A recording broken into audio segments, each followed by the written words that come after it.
Hello everyone, আসসালামু আলাইকুম। Welcome to my Tuesday blog. আজ এই মঙ্গলবারের ব্লগে আমি আপনাদের সাথে শেয়ার করব আমার পুরো দিনের রুটিন। তো প্রতিদিনের মতো আমি আজকেও ঘুম থেকে উঠে রেডি হয়ে চলে গেলাম কোম্পানিতে গিয়ে দেখি আমি একাই সবার প্রথম এসে পড়লাম, অন্য কেউ নেই। এই জন্য আমি কিছুক্ষণ রেস্ট করে কাজে লেগে পড়লাম। চেকিং করতে করতে নাস্তার টাইম হয়ে গেল 10টা বাজে। এই জন্য আমি কোম্পানি থেকে বের হয়ে চলে গেলাম হোটেলে গিয়ে নাস্তার অর্ডার দিলাম। নাস্তা আমাকে দিল পরোটা এবং ডাল ভাজি। আমি নাস্তা শেষ করে আবার চলে এলাম কোম্পানিতে এসে আবার কাজ শুরু করে দিলাম।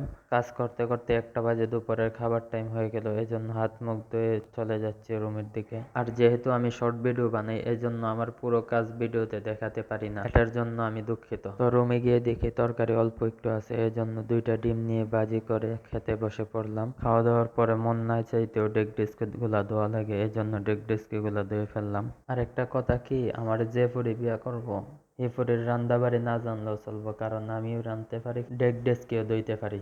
এরপর কিছুক্ষণ রেস্ট নিয়ে আবার 2টা বাজে চলে গেলাম কোম্পানিতে গিয়ে কাজে লেগে পড়লাম। টানা 4 ঘন্টা কাজ করার পরে 6টা বাজে নাস্তার টাইম হয়ে গেল, এজন্য চলে গেলাম হোটেলে গিয়ে বুটমুড়ির অর্ডার দিলাম। বুটমুড়ি খেয়ে একটা চা নিয়ে আমি চলে আসলাম রুমে এসে চুলায় ভাত বসিয়ে আমি চলে গেলাম গোসল দিয়ে এসে রাত্রে খাবার জন্য কোনো কিছু ছিল না, এজন্য 3টে ডিম নিলাম। ডিম নিয়ে ভাজি করে দেখি ভাতের থেকে বেশি ডিম হয়ে গেল। এরপর খেতে বসে গেলাম। খাওয়া দাওয়া শেষ করে বিছানায় উঠে শুয়ে পড়লাম। শুয়ে ভিডিও এডিট করা শুরু করলাম। আর আজকে এই পর্যন্তই। দেখা হবে অন্য কোনো এক বোরিং ভিডিওতে। তো ভালো থাকবেন, সুস্থ থাকবেন। আল্লাহ হাফেজ।